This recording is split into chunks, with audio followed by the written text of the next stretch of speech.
बताइए, आप लोगों में से कितने लोग लिंक्डइन में है ऑलरेडी?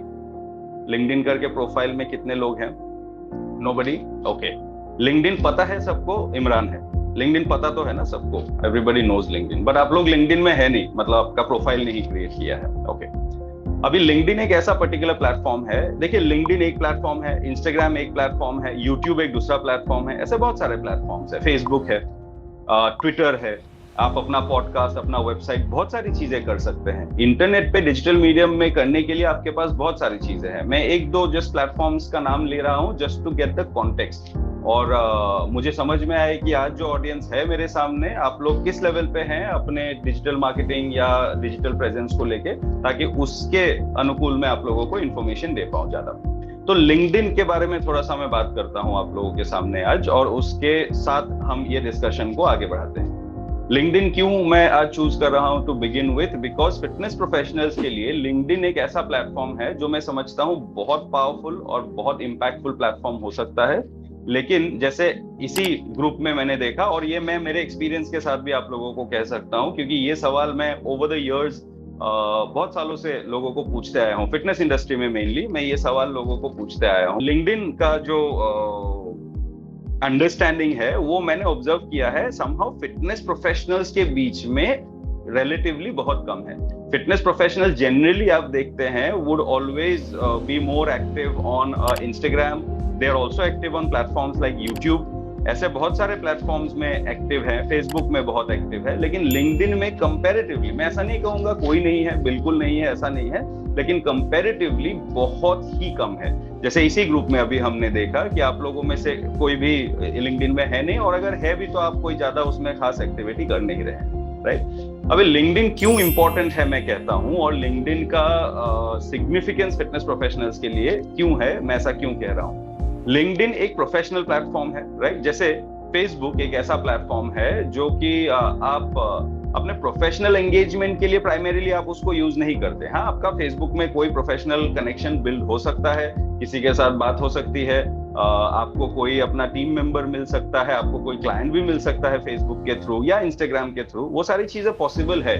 लेकिन प्राइमरीली जो लोग फेसबुक यूज करते हैं, क्या अपने काम के लिए फेसबुक यूज करते हैं? नहीं, फेसबुक हम यूज करते हैं हमारे डे टू डे एक्टिविटी के लिए। जो भी लोग एक्टिव आज अगर है भी फेसबुक में, किस काम के लिए यूज करते हैं? आप कोई हॉलीडे में गए, आपने उसके फोटोग्राफ्स डाल दिए फेसबुक में, करेक्ट? आप कहीं पे राइड पे गए, आपने उसके फोटोग्राफ्स डाले। आप कोई दोस्त से बहुत साल बाद मिल गए, उसके साथ आपने 2 फोटोग्राफ्स खींच के डाल दिया, करेक्ट? इस टाइप के जो आपके पर्सनल एक्टिविटीज होते हैं, वो सारे एक्टिविटीज के लिए आप जनरली यूज करते हैं Facebook. Similarly Instagram also, a large chunk of people Instagram use करते हैं फॉर पर्सनल पर्पसेस, मतलब अपना फोटो एल्बम जैसा है। जैसे पहले के जमाने में आप लोगों को पता होगा एक फोटो एल्बम होता था पहले, ये सब तो अभी ऑलमोस्ट लोगों के दिमाग से ये हिस्ट्री जैसा हो गया, ये अभी स्कूल में पढ़ाया भी जा सकता है कि एक टाइम में एक कैमरा आता था जहां पे एक रोल होता था, और रोल में कुछ 36 या 37 पिक्चर्स आप खींच सकते थे। उसका फिर वो रोल आपको डेवलप करने के लिए स्टूडियो में देना पड़ता था, वो आपको फिर 36 फोटोग्राफ्स के हार्ड कॉपीज डिलीवर करता था या आपको लेने के लिए जाना पड़ता था, और फिर हम फोटो एल्बम बनाते थे। कभी होता है आप अपने ग्रैंड पेरेंट्स के घर पे गए तो वहां पे फोटो एल्बम रहता है। तो इंस्टाग्राम एक तरीके से लोग यूज कर रहे हैं as a digital photo album, correct? आप इंस्टाग्राम में बहुत पीछे पीछे जाते हैं तो आपको कोई पुराना मेमोरी मिलता है, all that. So not a lot of people are using Instagram और फेसबुक और इस टाइप के platforms for professional purposes. But LinkedIn एक ऐसा प्लेटफॉर्म है जो कोई पर्सनल, हाँ उसमें कुछ एक छोटा आपको परसेंटेज मिलेगा जो लोग ऐसे ही लिंक्डइन में कुछ भी कर रहे होंगे, लेकिन वो लार्ज चंक नहीं है। लिंक्डइन में मेजरली जो लोग हैं वो प्रोफेशनल पर्पस से लिंक्डइन प्लेटफॉर्म को यूज कर रहे हैं। LinkedIn is like a digital CV. जैसे आजकल लोग कहीं पे जॉब अप्लाई करने के लिए गए या फिर कोई भी चीज के लिए आपको अपना सीवी या प्रोफाइल बनाना पड़े तो आप बहुत सारे फॉर्मेट्स देखते हैं, आप यूट्यूब वीडियोस देखते हैं या फिर आप गूगल करते हैं कि कोई फॉर्मेट टेम्पलेट आपको मिल जाए।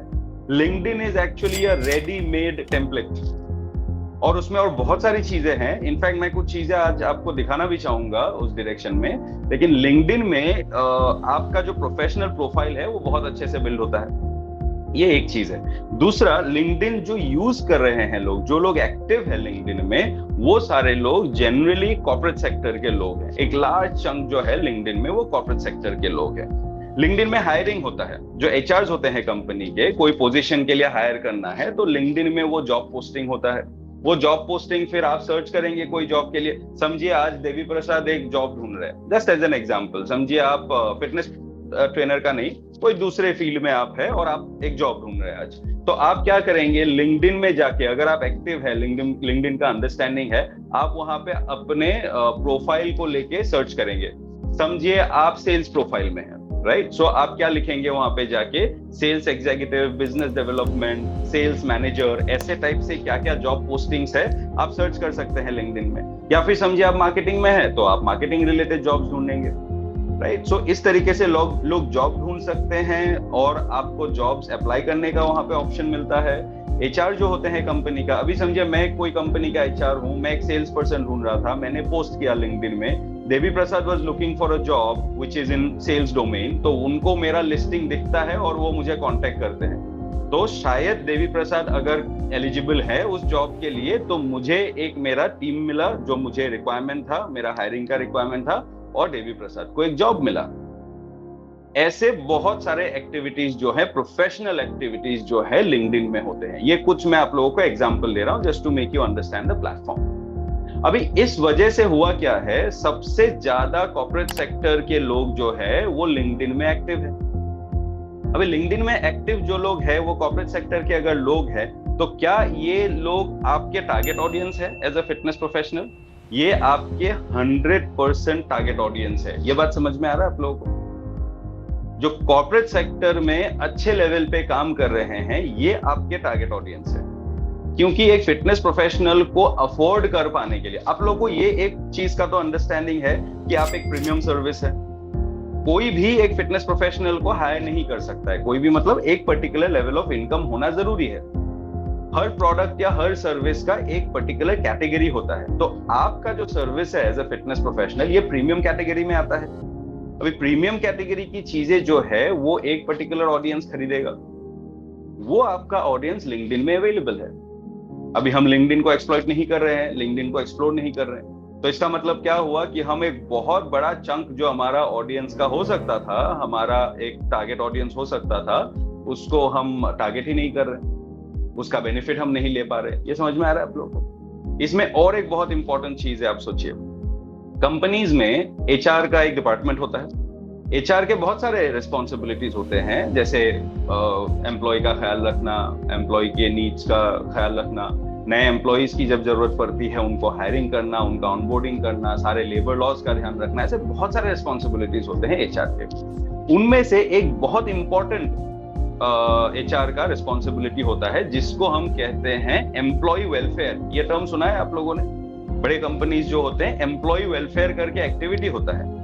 एम्प्लॉय वेलफेयर का मतलब है वो कंपनी, समझिए एक मिड साइज कंपनी की बात करूं, small to mid size company की अगर मैं बात करूं, 500 लोगों का एक कंपनी है, 500 टीम मेंबर्स है उस कंपनी में। अब ये सारे 500 लोगों का ख्याल रखना, उनके नीड्स का ख्याल रखना, उनको इंश्योरेंस दे रही है अगर कंपनी ऐसा कुछ दे रही है, उनका हेल्थ का ख्याल रखना, उनका वर्क लाइफ बैलेंस का ख्याल रखना, ये सारी चीजें किसकी रिस्पॉन्सिबिलिटी है? एचआर की रिस्पॉन्सिबिलिटी है, करेक्ट?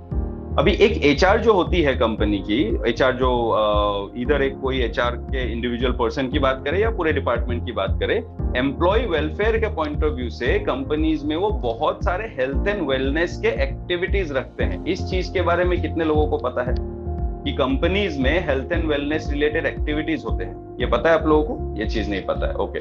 तो ये चीज करने के लिए, ये चीज को पॉसिबल करने के लिए हमको पहले समझना पड़ेगा कि हमारा एक ऑडियंस वहां पे है, ये एक पर्टिकुलर टारगेट ऑडियंस हमारा वहां पे है, और वहां पे हम कोई चीज सोच सकते हैं। अभी उसको कैसे करना है, क्या एक्टिविटी कर सकते हैं, किस तरीके से हम घुस सकते हैं वहां पे, वो फिर सेकेंड स्टेप होगा। लेकिन first step is to identify कि वहां पे मेरा टारगेट ऑडियंस है।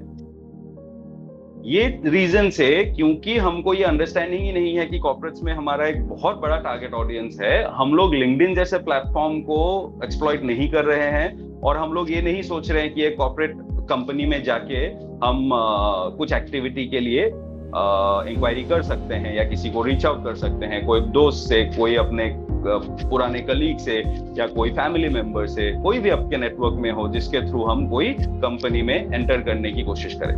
किस तरीके से कर सकते हैं, इसका एक छोटा सा एग्जांपल मैं आपको देता हूं। जैसे मैंने कहा, एचआर जो होती है कंपनीज की, वो एचआर डिपार्टमेंट का एक रेस्पॉन्सिबिलिटी क्या होता है, एम्प्लॉय वेलफेयर। अभी एम्प्लॉय वेलफेयर की जब बात करते हैं आजकल, सबसे मेजर चीजें क्या हो गई, एक हो गया स्ट्रेस मैनेजमेंट। ये चीज पता है आप लोगों को, स्ट्रेस मैनेजमेंट बहुत बड़ी चीज हो गई आजकल, क्योंकि जो लोग जॉब्स करते हैं, कंपनीज में काम करते हैं, वो लोग जनरली स्ट्रेस से भुगतते हैं, राइट। अभी स्ट्रेस मैनेजमेंट के लिए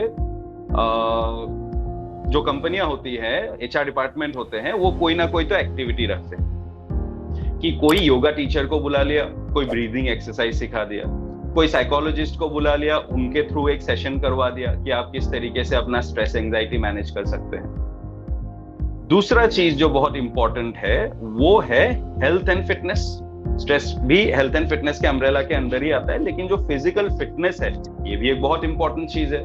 अभी सबसे जो मेनेसिंग प्रॉब्लम है लोगों के हेल्थ एंड फिटनेस के डायरेक्शन में, एज फिटनेस प्रोफेशनल्स आप लोग सब क्वालिफाइड है, आप लोगों को पता होगा इसका आंसर। एक सबसे बड़ा प्रॉब्लम लोग अनफिट होने का, या फिर एक सबसे बड़ा रीजन लोगों का अनफिट होने का, सेडेंटरी लाइफस्टाइल है। ये एक बहुत ऑब्वियस चीज है, एकदम बेसिक अंडरस्टैंडिंग है। सेडेंटरी लाइफस्टाइल ज्यादा करके कौन से लोगों का होता है, जो लोग बैठ के ऑफिस में काम करते हैं। अभी समझिए कोई ड्रिलिंग साइट में काम करता है, कोई बहुत हैवी फैक्ट्री या हैवी वर्क जो होता है कंस्ट्रक्शन साइट, ऐसे कोई जगह में काम करता है, उस पर्सन को बहुत ज्यादा फिजिकल एक्टिविटी का प्रॉब्लम नहीं हो रहा है। ये समझ में आ रहा है आपको? वो पर्सन का प्रॉबेबली हेल्थ एंड फिटनेस जो सफर कर रहा है, मे बी उनके डाइट की वजह से होगा, may be body over use हो रहा है, मे बी कोई इंजरी हो सकता है, ऐसा कुछ हो सकता है, लेकिन एक्टिविटी नहीं हो रहा है ऐसा तो नहीं है। उनका एक्टिविटी हो रहा है अगर कोई बहुत ऐसे फिजिकली एक्टिव जॉब में है तो। लेकिन ज्यादा करके जो जॉब्स है, may be 80% of the jobs in the world are sitting jobs, no. और सिटिंग जॉब्स आपका सेडेंटरी लाइफस्टाइल का एक मेजर रीजन है, और उस रीजन से आपका हेल्थ एंड फिटनेस खराब होता है।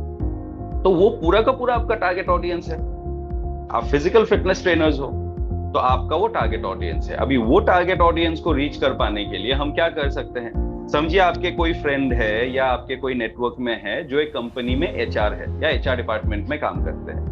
क्या हम उनसे बात कर सकते हैं और पूछ सकते हैं कि आपके कंपनी में अगर कभी कोई ऐसा वेलनेस डे या कोई fitness day, health and fitness awareness कोई ऐसा एक्टिविटी हो तो आप मुझे बुलाइए, वहां पे मैं आपके लोगों को एक सेशन दे सकता हूँ, एक पर्टिकुलर इंफॉर्मेशन दे सकता हूँ, या फिर मैं on a particular day I can come and provide some free consultation, something like that, right. ये मैं जस्ट एक आपको आइडिया के लिए बता रहा हूँ। ये टाइप का एक्टिविटी हम एक कर सकते हैं।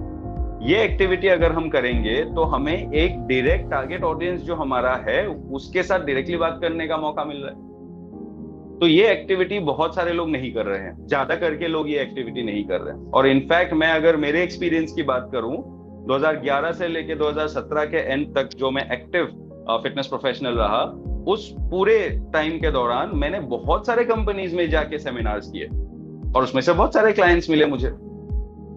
और ये कैसे होता था, because I was active on LinkedIn, number 1, and number 2, मेरे नेटवर्क पे जितने भी लोग हैं जो कोई कॉर्पोरेट सेक्टर में काम करते होंगे, मैं उन लोगों से बात करता था कि अगर आपके कंपनी के एचआर से मुझे बात करवा दीजिए। अगर वो एचआर में खुद है तो मैं उनसे डायरेक्टली बात करूं, या फिर कोई कंपनी के एचआर हेड को लिंक्डइन में एक अच्छे से मैं मैसेज लिखूं और खुद को प्रेजेंट करूं। आप समझ रहे, ये सब मैं आपको जस्ट बेसिक आइडियाज बता रहा हूं। ये थॉट प्रोसेस डेवलप करना जरूरी है। सो ये लिंक्डइन जो प्लेटफॉर्म है, इसका यूटिलाइजेशन आप लोग अगर करना चालू करेंगे, ये आपके लिए बहुत फायदेमंद चीज होगा, क्योंकि आपका एक बहुत बड़ा टारगेट ऑडियंस जो है वो लिंक्डइन में है।